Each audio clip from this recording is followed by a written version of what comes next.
Assalamualaikum warahmatullahi wabarakatuh. Alhamdulillahi rabbil alamin. Alhamdulillahilladzi hadana lihada linahtadiya kunna wa nahtadiya kunna ya Allah. Wassalatu wassalamu ala Rasulillahi sallallahu alaihi wasallam. Alhamdulillahilladzi khalaqa fasawwa walladzi qaddara fahada walladzi aghna wa aqna. Wassalatu wassalamu ala sayyidil mustafa wa ala alihi wa ashabihi wa man ittaba'a bil huda. Amma ba'd. Hadratul mukhtaramin, para alim ulama, para sesepuh yang saya takdimi, Bunyai Nur Ajiyah selaku pengasuh Ponpes An-Najmah, yang saya takdimi Al-Ustadz Maulana Malik Ibrahim SPDI selaku pengasuh Ponpes An-Najmah wa ahli baitih, yang saya takdimi Al-Ustadz Ahmad Munib MSI selaku pengasuh Ponpes An-Najmah wa ahli baitih. Tidak lupa Kang dan Mbak santri yang berbahagia. Marilah kita panjatkan puja dan puji syukur kehadirat Allah Subhanahu wa taala yang mana telah melimpahkan rahmat, nikmat serta hidayahnya kepada kita semua sehingga kita semua dapat melangkahkan kaki untuk mengikuti kultum pada malam hari ini. Salawat ma'asalam tidak lupa kita haturkan kepada junjungan kita Nabi Agung, Nabi akhir zaman, Nabi Muhammad sallallahu alaihi wasallam, yang mana telah membawa kita dari zaman kegelapan jahiliyah ke zaman yang terang benderang, zaman syariat Islam. Kang Mbak yang dirahmati Allah, alhamdulillah pada kesempatan malam hari ini saya akan menyampaikan kultum dengan tema buka dan sahur ala Rasulullah sallallahu alaihi wasallam. Ini adalah tema yang sangat menarik ya. Gimana sih buka dan sahur ala Rasulullah sallallahu alaihi wasallam? Penasaran mungkin gimana beliau untuk pas buka dan juga sahur. Nah, di bulan Ramadan ini identik dengan kewajiban puasa. Rasulullah sallallahu alaihi wasallam mengajarkan pada kita semua tidak terkecuali dengan hal buka dan sahur. Nah, sumu tasihu, berpuasalah maka kamu akan agar sehat. Apa sih yang disantap oleh Rasulullah SAW ketika buka puasa? Kang Mbak ada yang tahu? Kurma, iya, salah satunya adalah kurma. Oke. Jadi Rasulullah SAW dalam berbuka itu menunya sangat sederhana. Jadi diriwayatkan bahwa Rasulullah SAW itu berbuka dengan rutab, yaitu kurma basah. Rutab adalah kurma basah, dan juga ada tamar, itu kurma kering, dan juga atau air putih. Diriwayatkan dalam hadis Nabi an Anas bin Malik radhiyallahu an qala kana Nabi sallallahu alaihi wasallam yaftiru qabla ay yusalliya ala rutabatin fa in lam takun rutabat fa tumairat fa in lam tumairat hasawatin min ma'in. Diriwayatkan dari sahabat Anas bin Malik radhiyallahu an, beliau berkata Nabi sallallahu alaihi wasallam berbuka puasa sebelum sholat maghrib dengan rutab atau kurma basah.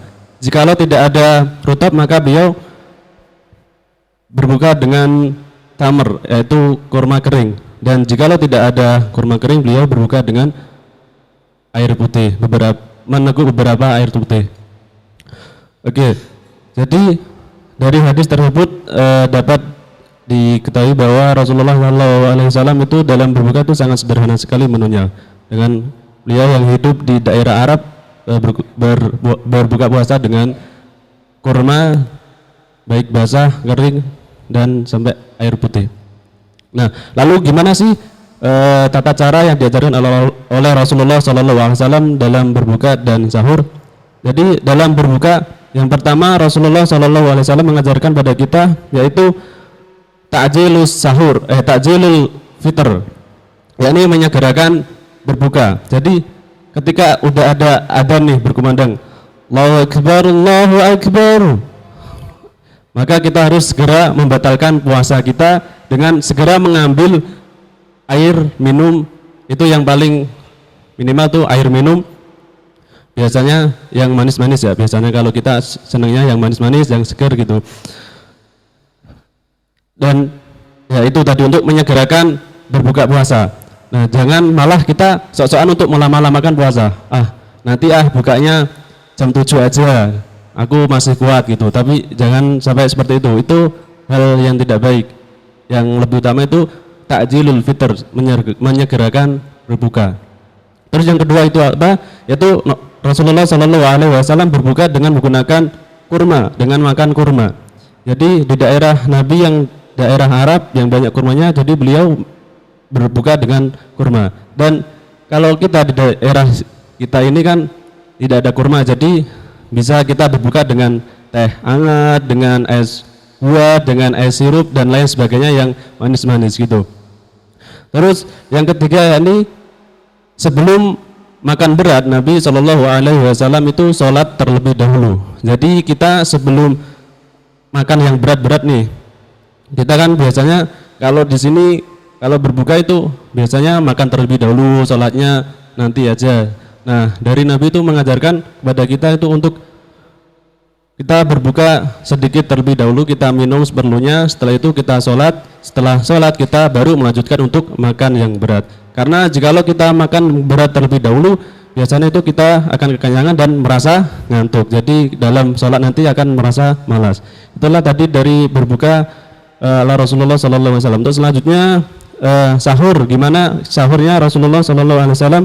Yang pertama itu ta'khirus sahur, yaitu mengakhirkan sahur, mengakhirkan waktu sahur. Jadi keutamaan untuk sahur itu mengakhirkan di waktu sahur. Jadi jika subuh itu jam 4 lebih 20 menit, kita sahurnya itu jam 3 lebih 30, jam 4 kurang 15, jam 4 gitu.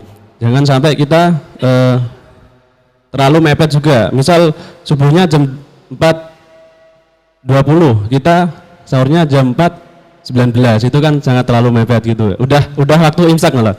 Terus ya tidak apa-apa kalau kita berbuka di awal waktu guna menyiasati agar kita tidak terlewat sahur. Tapi lebih utamanya ini kita sahur di waktu akhir. Selanjutnya itu jangan tidur setelah sahur. Nah, ini biasanya nih kalau kita habis sahur ini kan waktu yang sangat rawan sekali. Itu pasti habis sahur kita udah merasa kenyang, udah merasa ya gitu, akhirnya ngantuk dan tidur. Itu jangan sampai seperti itu. Terus selanjutnya jangan sampai terlewat waktu sahur. Nah, ini Kang Mbak, apakah ada yang pernah puasa tapi tidak sahur? Lewat waktu sahurnya gitu, tanpa sahur. Nah, itu jangan sampai kita seperti itu ya. Karena sahur itu adalah sebuah keutamaan. Jadi kalau kita tanpa sahur nanti tubuh kita akan menjadi lemas dan akan kurang kuat dalam menjalankan puasa seharian full gitu. Terus selanjutnya yang kelima yakni jangan berlebih-lebihan dalam makan dan minum sahur. Jadi kalau kita makan dan minum sahur itu secukupnya saja, karena dengan makanan dan minumnya yang secukupnya saja itu sudah membuat kita menjadi kuat dan tidak mudah lemas dalam menjalani ibadah puasa seharian penuh gitu. Jadi Kang Mbak yang dirahmati Allah, itulah tadi beberapa buka dan sahur ala Rasulullah Sallallahu Alaihi Wasallam. Mungkin itu yang dapat saya sampaikan. Semoga dapat bermanfaat khususnya bagi saya sendiri dan umumnya bagi kita semua. Kurang lebihnya mohon maaf. Wallahul muwaffiq ila aqwamit thoriq. Wassalamualaikum warahmatullahi wabarakatuh.